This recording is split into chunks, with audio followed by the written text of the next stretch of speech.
Ouais, c'est gâté certainement sur chaque jour qu'on donne, on dit encore du nouveau dossier. Damana Picasse lance le mot d'ordre en disant que urgent, urgent, déclaration du Front commun par la voix du coordonnateur général du comité opérationnel du Front commun. Daman Picasse lance le mot d'ordre. Donc, les gars, sans plus tarder, vous laissez regarder la vidéo par vous-même. Likez, commentez, surtout partagez la vidéo maximum. Comme d'habitude, on est ensemble, ciao. Déclaration du Front commun. Le Front commun, PPACI, PDCI RDA et leurs alliés RGPS, FPI, URD voudraient par ma voix vous adresser leurs salutations les plus chaleureuses. Camarades militants, camarades militantes, depuis le 11 octobre 2025, nous sommes entrés dans la phase active de notre lutte contre la violation de notre Constitution pour l'avènement d'un état de droit qui garantisse les libertés individuelles et collectives dans notre pays. Ce 11 octobre 2025, une marche pacifique avait été programmée qui devait nous conduire du Saint-Jean au carrefour Sokosé. Malheureusement et contre toute attente, cette marche a été interdite, violemment réprimée. Plusieurs centaines de nos camarades ont été arrêtés, exactement 237 et écroués, quand d'autres ont été blessés, agressés. Des domiciles privés ont été visités et violés. C'est le lieu aussi de féliciter chaleureusement, avec une mention particulière, tous ceux qui ont répondu favorablement, malgré les intempéries et les risques, à cet appel du 11, qui est un appel de la nation. Depuis ce jour, aucun jour ne se déroule sans qu'il n'y ait des manifestations dans une localité de la Côte d'Ivoire. Bonoa, Bangolo, Akoupé, Azopé, Aferi, Yakasseme, Gagnoa, Abidjan, etc., etc.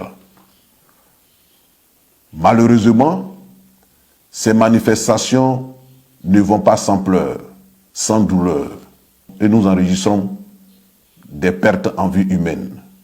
À Bonoa, un manifestant, Alouan Ernest, a été froidement abattu d'une balle tirée à bout portant qui lui a ôté la vie. À Gagnoa, un jeune élève dans la fleur de l'âge a été mortellement percuté par un véhicule de la police nationale. Mais ce qui est le plus affligeant, ce qui est le plus pitoyable, c'est la mort de ce bébé, un être innocent, que la mort est allée trouver chez lui à la maison, où des gaz lacrymogènes ont été tirés dans la région de la main et ce bébé est mort suffoqué. Ça aurait pu être le bébé de l'un d'entre nous. Ça aurait pu donc être notre famille.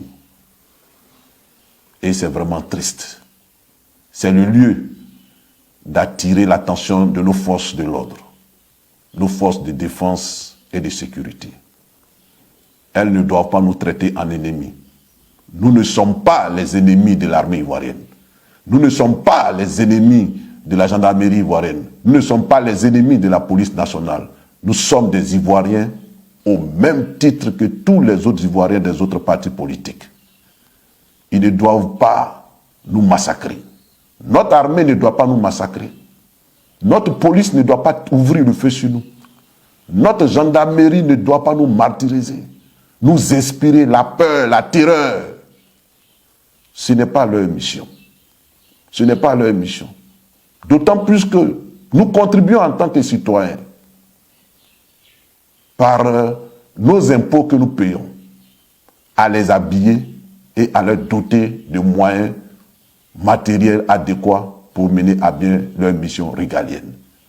Et ils doivent mener leur mission de façon équitable à l'endroit de tous les citoyens de ce pays, fussent-ils militants ou non du parti au pouvoir. On ne peut pas tous penser la même chose. Mais ce n'est pas parce que nous ne pensons pas la même chose que nous avons vocation à être torturés, martyrisés, pourchassés. En tout état de cause, que nos agents des forces de l'ordre comprennent que leur responsabilité pénale individuelle est engagée dans les actes qu'ils posent. Et ces morts que nous avons enregistrés ne resteront pas impunis. Le Front commun et les alliés sont à la tâche. Le Front commun et leurs alliés sont à pied d'œuvre pour monter des dossiers et nous porterons plainte.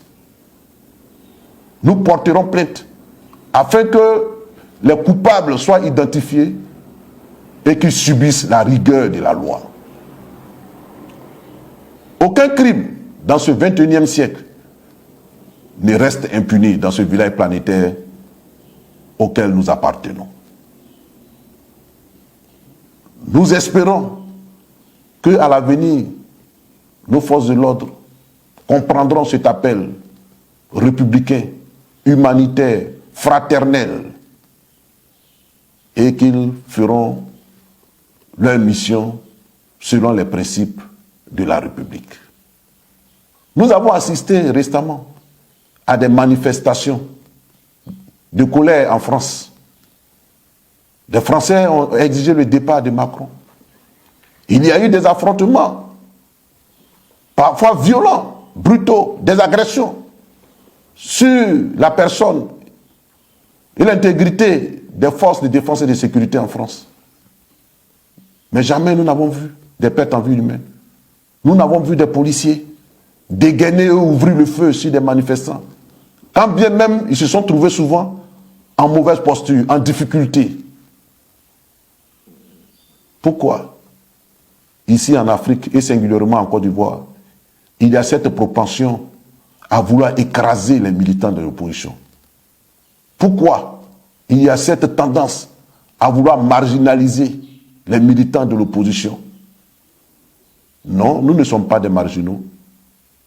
Non, nous ne sommes pas des Ivoiriens de seconde zone à qui tout est interdit dans ce pays. Nous avons une constitution unique et cette constitution nous garantit des droits et nous entendons exercer ces droits-là. Et vous, en tant que force et agent de l'ordre, vous avez le droit de nous protéger lorsque nous exerçons nos droits constitutionnels. J'espère que nous avons été entendus et que, à l'avenir, de telles choses ne se reproduiront plus. Car nous sommes des frères et des sœurs, après et avant tout. Merci de m'avoir entendu.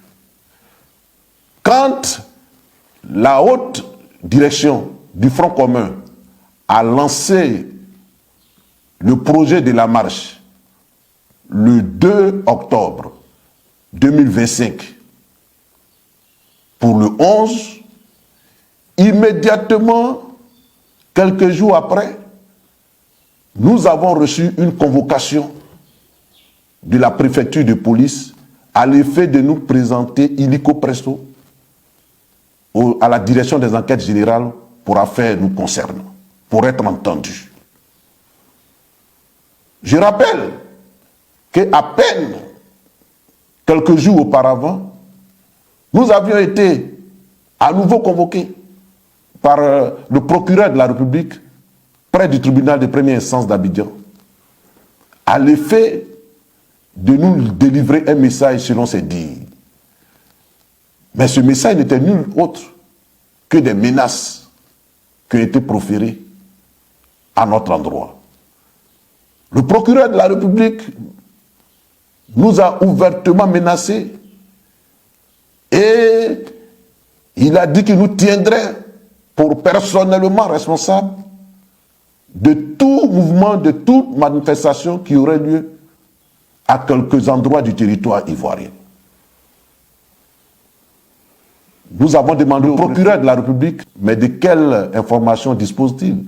De quel élément dispose-t-il? Et qui fonde sa certitude que nous sommes auteurs, complices, si effectivement des manifestations avaient lieu. Il n'a pas pu répondre à cette question. Il nous a demandé de faire bon usage de ces avertissements. Et donc, quand ce 6 octobre, nous recevons, quelques jours seulement après ces menaces, quand nous recevons une convocation de la préfecture de police, nous imaginons et nous savons ce que cela veut dire. Et donc, nous n'avons pas répondu à cette convocation. Nous n'avons pas répondu à cette convocation. Nous avons décidé, en toute connaissance de cause, en toute responsabilité, de ne pas répondre à cette convocation. Car répondre à cette convocation signifiait nous rendre mains et pieds liés au régime. Répondre à cette convocation serait faire de nous-mêmes des prisonniers. Répondre à cette convocation serait donc de la capitulation. Nous avons décidé de ne pas répondre et adopter une posture de combat et de résistance. Et depuis ce jour, les forces de l'ordre sont à nos trousses. Les encagoulés sont à nos trousses. C'est la traque pour nous mettre la main dessus. Il n'y a pas longtemps encore, une seconde convocation est arrivée. Mais aujourd'hui, je suis à me demander pourquoi cet acharnement? Pourquoi ce harcèlement? Pourquoi vouloir, coûte que coûte, me mettre le grappin là-dessus? Me mettre aux arrêts? Et qu'est-ce que j'ai fait? En tout état de cause, à ma qualité de coordonnateur général du comité opérationnel du Front commun, j'ai décidé de prendre mes responsabilités et de continuer le combat. De continuer le combat advienne que pourra. Et ce combat, je le mène avec vous, à vos côtés. Je n'ai pas fui. Je n'ai pas l'âme d'un fuyard. Je n'ai pas l'âme d'un traître. Je n'ai pas l'âme de quelqu'un qu'on intimide. Je vous invite donc à compter de maintenant, parce que nous allons rentrer dans la phase décisive de ce combat. Nous allons rentrer dans les moments ultimes de ce combat. Je vous invite à beaucoup plus de détermination, à beaucoup plus de volonté, à beaucoup plus d'engagement. Tous, autant que vous êtes, le Front commun vous appelle.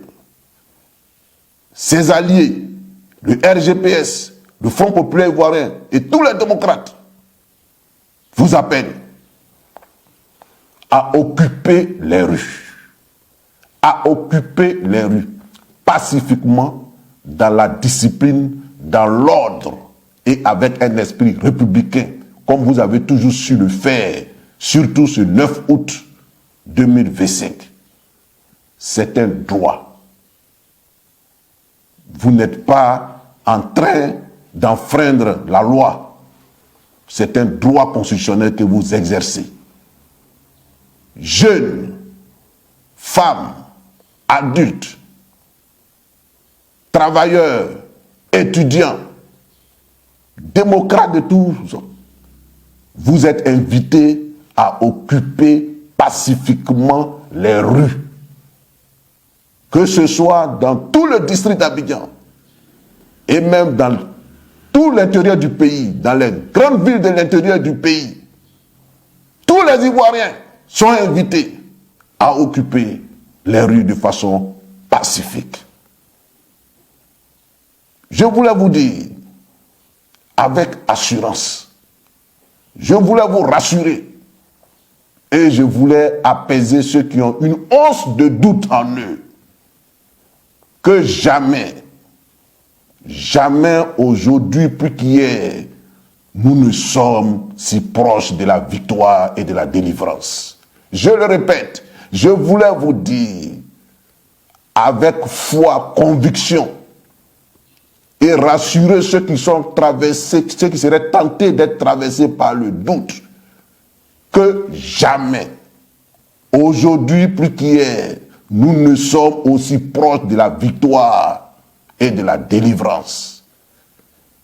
Mais la balle est dans votre camp. La balle est dans notre camp. Et le salut de ce pays, la renaissance de ce pays, réside entre nos mains, entre vos mains. Osez agir, osez manifester pour oser gagner et triompher. Osez agir, osez manifester pour triompher et gagner. Pour triompher et gagner. Je sais qu'en chacun de vous vibre l'esprit patriotique. Je sais qu'en chacun de vous, du plus profond de son être, veut que les choses changent en Côte d'Ivoire. Et il y a comme un appel intérieur. Un appel intérieur qui ne cesse de vous importuner, qui vous demande de faire quelque chose pour votre pays, de faire quelque chose pour votre nation. Écoutez cette voix silencieuse. Écoutez cette vibration qui secoue votre âme. C'est l'appel de la nation. C'est l'appel de la Côte d'Ivoire pour qu'elle retrouve son équilibre, pour qu'elle retrouve sa légitimité, sa légalité, pour qu'elle retrouve son âme, pour qu'elle retrouve sa joie de vivre ensemble, pour qu'elle retrouve l'état de droit qui fait que chaque citoyen, quelle que soit sa position dans le pays, respecte la loi et est soumis à la loi. Le président Laurent Gbagbo, président du PPAC, notre leader charismatique, le ministre Tidiane Thiam, président du PDCI RDA, le premier ministre Pascal Affi-N'Guessan, le premier ministre Soro Kibafori Diom et tous les leaders sont avec vous, sont avec nous dans ce combat. J'appelle donc tous les responsables du Front commun, du GPS, du FPI, les fédéraux, les responsables des sections, les secrétaires généraux adjoints, les coordonnateurs régionaux, les délégués départementaux du PDCI, les délégués des districts du PDCI, tous les responsables, je dis, que chacun dans sa zone, dans sa région, dans son département, que toutes ces organisations coalisent, que toutes ces organisations se mettent ensemble pour organiser la résistance de façon locale. Pour la patrie, nous sommes prêts à tous les sacrifices. Pour la patrie, nous sommes prêts à tous les sacrifices. Pour la patrie, nous sommes prêts à tous les sacrifices. Oh les cœurs, tous dans la rue, tous dans la rue, jusqu'au triomphe de l'état de droit en Côte d'Ivoire. Je vous remercie.